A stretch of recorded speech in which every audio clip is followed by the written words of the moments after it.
Mon frère, ma soeur, je t'explique quelque chose. J'ai eu aujourd'hui environ 18 personnes. Ils ne sont pas 20 de ceux des Camerounais qui m'ont écrit.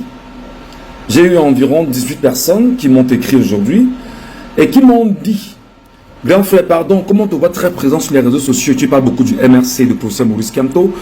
Rassure-nous exactement que le professeur Maurice Kamto sera candidat à l'élection présidentielle de 2025.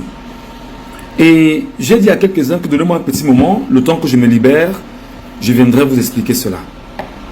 Alors, j'espère que vous allez prendre à bras le corps ce que je vais vous dire et que vous allez vraiment le maîtriser. Maurice Kamto sera bel et bien candidat à l'élection présidentielle de 2025 parce que la Constitution et le Code électoral lui donnent l'opportunité effectivement d'être candidat. Alors, je vais d'abord commencer par t'expliquer pourquoi tu te poses ces questions.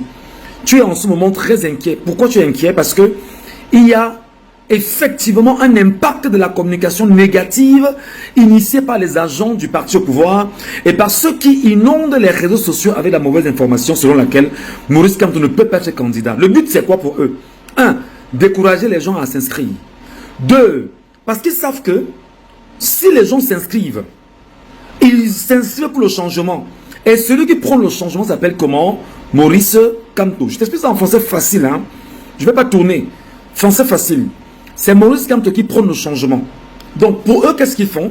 Il faut qu'on fasse tout pour te décourager. D'accord? Il faut qu'on te rassure qu'il ne peut pas être candidat. Parce qu'ils savent que si vous ressortez encore vous inscrire, comme je l'ai fait récemment, vous serez un élément de nuisance incroyable pour le système. Donc il faut vous décourager. Deuxième raison, tu as vu récemment, non? Lorsque le MRC a porté plainte au directeur général de Elections Cameroun, au niveau du Conseil constitutionnel. Le Conseil constitutionnel a fait quoi? Il a dit que je suis incompétent pour résoudre le problème, non? Et comme toi tu n'es pas allé à l'école, ou bien comme tu ne comprends pas grand chose, ou comme tu maîtrises peut-être pas l'affaire, en réalité, le comportement du Conseil constitutionnel visait simplement à te décourager toi encore.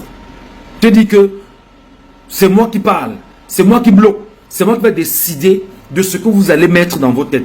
Et du coup, le comportement du Conseil constitutionnel a fait en sorte que le tollé qu'il y a eu, généralement, a levé un voile incroyable sur la possible candidature du professeur Maurice Kamto. Parce que les gens disent que si Maurice Kamto arrive au Conseil constitutionnel, il pose sa candidature, le Conseil constitutionnel peut rejeter. Et si on rejette effectivement, on t'aura découragé, toi qui vas avoir absolument Maurice Kamto comme étant ton leader et celui qui va t'apporter ton changement. Donc ça s'appelle une action de communication politique. D'accord? On l'a fait pour te décourager. Alors mon frère, ne te décourage pas. Ma soeur, ne te décourage pas. Mon père, ma mère, ma tante, mon oncle, va t'inscrire. Cherche la première antenne Elecam. Va t'inscrire. Troisième argument. Tu as vu ces jours une liste qui circule sur les réseaux sociaux que voici les 16 partis politiques qui sont habilités à avoir des candidats à la présidentielle, non? Tu as vu ça, non? Ça circule depuis, non? Et il y a un moment qui m'a arrêté tout à l'heure, il me dit que mon fils, Michel Gachou, viens me dire, je suis allé acheter les cacahuètes, je voulais manger des cacahuètes là. Il me dit, pardon mon fils, dis-moi, j'ai vu la liste là, mais il y a pour le MS dedans, je veux faire comment? Il dit que maman, on appelle ça la manipulation.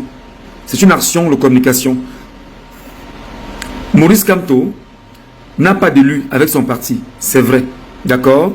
Mais Maurice Kamto peut avoir les 300 signatures recommandées dans tout le Cameroun au vu de sa statut politique dans le Cameroun. Il aura les 300 signatures. Ou à défaut, à un moment, un parti politique peut investir Maurice Kamto comme candidat. Mais jusque-là, la maman n'était pas rassurée. Alors qu'est-ce que je lui ai donc dit? Je lui ai dit, maman, écoute-moi très bien. Maurice Kamto n'a pas d'élu, non? Elle me dit oui. Il a son parti politique, non pas de lui, non. Elle me dit oui, mon fils. Il dit ok, maman. Maman, est-ce que tu connais ce qu'on appelle la Constitution? Elle me dit, mon fils, je ne connais pas. Je dis ok. Maman, en fait, dans la Constitution, il y a un article qui est bel et bien rédigé dans la Constitution, maman. Tu dis ceci, hein? Elle dit oui, mon fils. L'élu est l'élu de la nation. Elle dit que ça veut dire quoi? Je lui dis que le maire est un élu local, non? Il est un élu de la nation. Le conseil municipal qui travaille aux côtés du maire et ses adjoints, pardon, ce sont des élus locaux, non? Elle me dit oui. Faut dire que RDP c'est là, arrêtez vos bêtises. Moi je suis en train d'expliquer mes choses ici, m'envoie là tout là, arrêtez vos conneries rapidement. Et je lui dis, maman, les députés sont les élus locaux, non? Elle me dit oui, mon fils. Elle dit, maman, les sénateurs et les conseils régionaux, tu sais ce que c'est? Elle me dit oui, mon fils. Il dit ok. Et je lui explique alors en lui disant que il suffit qu'un maman, simplement, qu'un élu local quitte le RDPC, d'accord, fait une lettre au RDPC qui n'est plus membre du RDPC, vient dans le MRC, on lui applique ce qu'on appelle la carte de membre. Ok, elle me dit oui mon fils. Et quand on donnera la carte de membre, automatiquement, comme il est un élu local, il devient automatiquement élu du MRC, d'accord, parce qu'en réalité, il a renié avec le RDPC et a obtenu sa carte de membre du MRC. Et au Cameroun, il y a combien d'élus locaux? Maman, ils sont au moins 10 000. Elle dit, ah bon, mon fils, il dit que donc, il faut que tu intègres ça. Que ce que les gens font simplement, c'est parce qu'ils ne veulent pas que tu ailles t'inscrire et que tu te décourages comme tu es en train de te décourager. Ne te décourage pas. Va t'inscrire. Et maintenant, je dis à la maman qu'en allant t'inscrire, est-ce que tu as fait inscrire tes nièces et tes neveux? Elle me dit pas encore. Elle dit que mais tu es sûr qu'ils ont les cartes d'identité? Elle dit que oui, ils ont les cartes d'identité. Elle dit que bon, ton défi c'est de faire maintenant inscrire 10 de tes enfants en âge de voter. Elle m'a dit, Michel, je dois me battre pour qu'ils s'inscrivent parce que c'est le nombre qui serait important. J'étais très ému de voir maman dire que c'est le nombre qui serait important. Et je voulais donc dire justement à ces compatriotes camerounais qui sont inquiets, que ne soyez pas inquiets. Et comme Maurice Kamto a dit, n'ayez pas peur. Il est là, il a dit 3 fois, n'ayez pas peur, n'ayez pas peur, n'ayez pas peur. Et il faudrait que vous intégrez cela. Vous ne devriez pas avoir peur, les amis. Parce qu'en face de vous, vous n'avez pas les enfants de cœur. Et qu'est-ce qu'ils veulent, c'est vous décourager. Ok? Donc Maurice Kamto, le professeur Maurice Kamto sera bel et bien candidat à l'élection présidentielle de 2025. Alors, les signatures, il les aura. Ok? Les élus, il les a déjà. D'accord? Ok? Et il peut être investi par un parti politique. Et Dieu seul sait que dans les 16 partis politiques, à l'Assemblée nationale, attendez, vous ne connaissez pas les négociations souterraines. Donc, c'est ça la réalité. D'accord? Donc, il a toutes les cartes pour être candidat à l'élection présidentielle de 2025.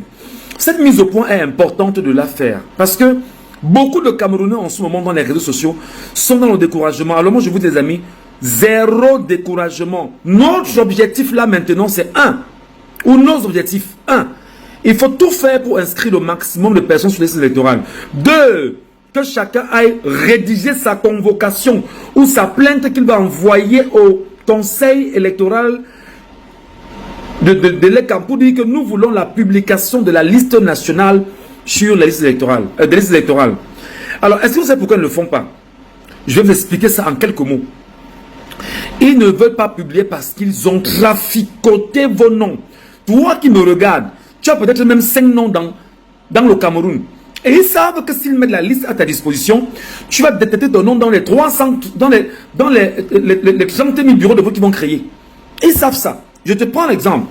Onel, avant qu'il y ait Eleka, il y avait l'Onel. D'accord? Et à l'Onel, qu'est-ce qui se passe à l'Onel? Tu venais, tu tapais ton nom et tu donnais les informations sur ton acte de naissance. Ça affichait ton nom rapidement. Et les gens se rendaient compte qu'en fait, il y avait les 4-5 noms qui sortaient. Donc, c'est le même système que l'ECAM est en train de vouloir implémenter aujourd'hui en t'empêchant parce que les gens vont aller voter à ta place. C'est pourquoi tu dois te lever et dire que ta voix, c'est ta voix. Tu ne dois pas laisser que ton nom aille quelque part où des gens iront voter contre toi là-bas. Ok?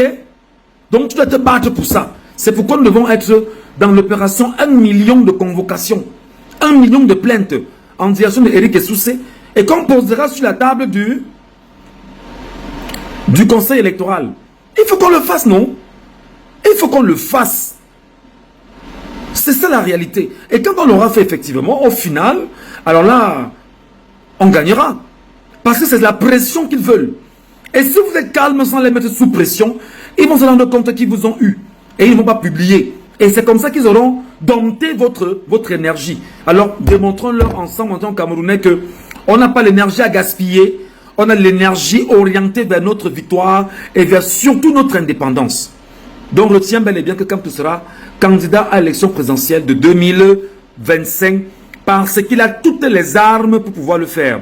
Sauf si l'armée camerounaise décide d'organiser un coup d'État. Oui, parce que lui-même, Maurice Kamto l'a évoqué qu'il y avait un coup d'État en préparation. Alors, s'il y a donc un coup d'État en préparation, qu'est-ce qu'on fait? Alors, il faudrait donc que les militaires ou les gendarmes qui vont organiser le coup d'État sachent qu'en face d'eux, ils auront 30 millions de Camerounais qui vont assaillir tout et tout dit. Et toutes les institutions du Cameroun, que comme sont les militaires qui veulent nous imposer le rythme à suivre, on ne fera rien maintenant. Un peu comme dans certains pays qu'on connaît en Afrique. Le dit, en fait, ce n'est pas l'appel à la révolution, non. Le dit, c'est justement dire que le peuple souverain que tu es, que je suis, on a la possibilité d'avoir ce qu'on appelle la légitime défense. Si on nous vole ce qui nous est propre et on veut nous confisquer dans l'esclavage, alors là, on peut donc se lever et de dire que ça ne passera pas. À bon entendeur?